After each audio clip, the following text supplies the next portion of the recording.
Hello and welcome to Songkla Rajabhat University's MOOC course English for Communication 1. Today we're looking at Unit 8, talking about food. This is Part 3, Vocabulary. Now, when it comes to food, there's a huge amount of vocabulary, so we're only going to touch on a few issues. But I want to start by talking about one of the questions I know people struggle a little with. What kind of food do you like? Most of my students mix this up and say, I like pizza, I like chicken, which is really more, what is your favorite food? What food do you like? What type of food or what kind of food is more general. And for that, we answer using categories. Things like where it comes from, the general flavor or what's in it, how it's cooked. So some examples of an answer to what kind of food do you like. Where it comes from, I like Thai food. I like Chinese food. I like Italian food. Food that comes from those countries. We could talk about the general flavor. I like spicy food. I like anything sweet. We might use what's in it. I love seafood. I like healthy vegetarian dishes. Or how it's cooked. I love anything fried. I like barbecue. So these are kinds of food rather than a specific food. I like ice cream is a specific thing rather than the general. Next, I want to take a little look. What do you like to eat and drink? Now, there's so much vocabulary and so much food. It took me a while to decide really to just touch on a few areas of types of food and talk a bit about how you can build your vocabulary. When we say, what do you like to eat or drink? I like or I enjoy. These are some categories. You might talk about meat or poultry. There's lots of kinds of meat like beef from a cow, lamb from a sheep, from a baby sheep. It's called mutton when it comes from an older sheep. Pork from a pig, chicken from a chicken, turkey from a turkey. Poultry refers to birds. Meat, the other animals, usually four-legged. Seafood, food from the sea. Squid, prawns, fish like tuna and salmon. Here in Songkla, seafood's very popular. Fruit. Apple, orange, banana, guava. Vegetables. Potato, carrot, cabbage, onion, mushrooms and peas. Mushrooms are technically a fungi, but in a culinary term, we treat them as a vegetable. Herbs and spices. I mentioned this in the speaking, the monologue in the first part of this unit. Herbs and spices are things we add to give flavor. Thyme, basil, coriander, cumin, pepper. These are the things we add to give your food a unique taste. Baked goods, what we get from bakeries like bread, pies, rolls, breadsticks, cake, and donuts. If you were American, you would spell donuts differently, just D-O-N-U-T-S.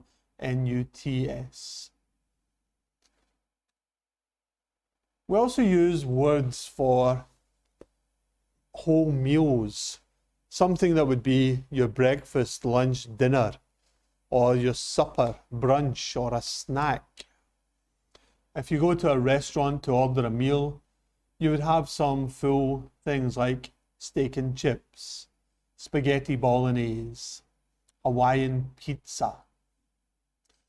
You might also see a desserts, pudding we talked about earlier, apple pie or ice cream, chocolate cake are all vocabulary terms for those. Drinks, again, so many things. But we can talk about soft drinks. That means non-alcoholic. Things like water, fruit juice, apple juice, pineapple juice, Coke, Red Bull. We have hot drinks like tea, coffee, and cocoa. And we can make those cold, like iced tea. We also have alcoholic drinks, beer, wines, spirits, like vodka and whiskey.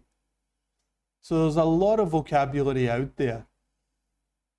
As you're learning English, I recommend you start with what you like.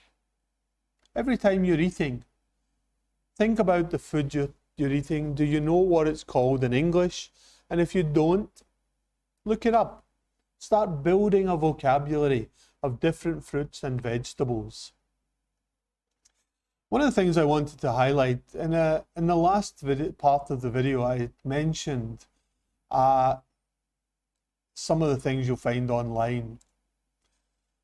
And I pulled an example of some fruit that you can see pictures and learn vocabulary.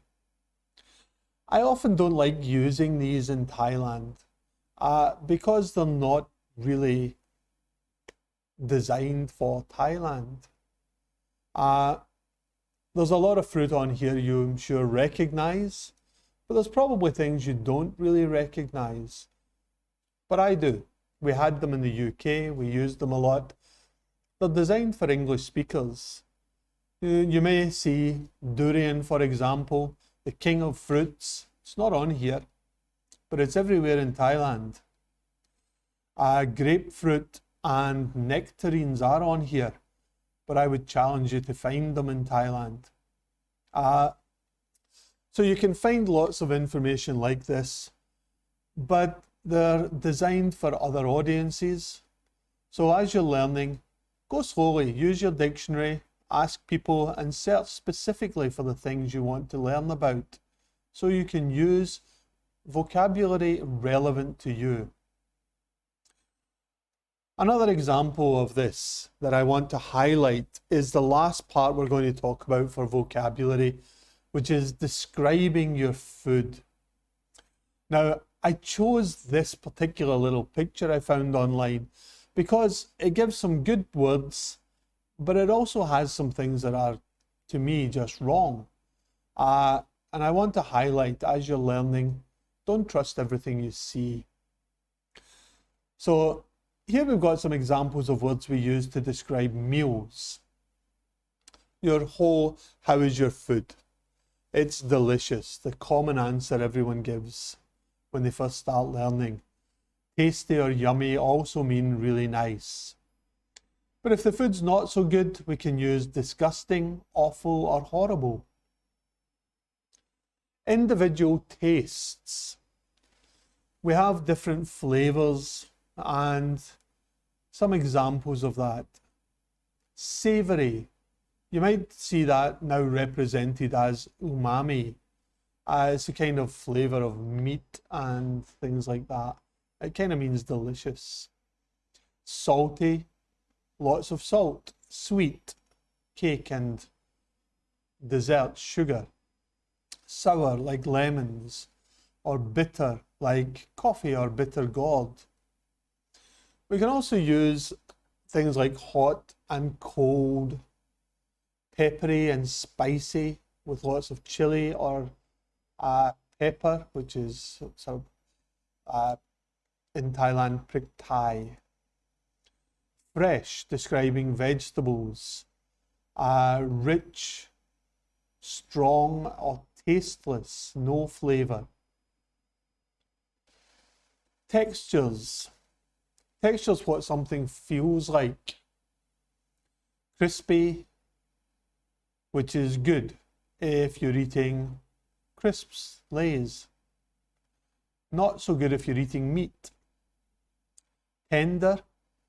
And this is one of the examples of a mistake. You can see it looks like a loaf of bread as tender. But in reality, we don't use tender to mean bread. We use that for meat. Tender or tough. Tender's good, tough is bad.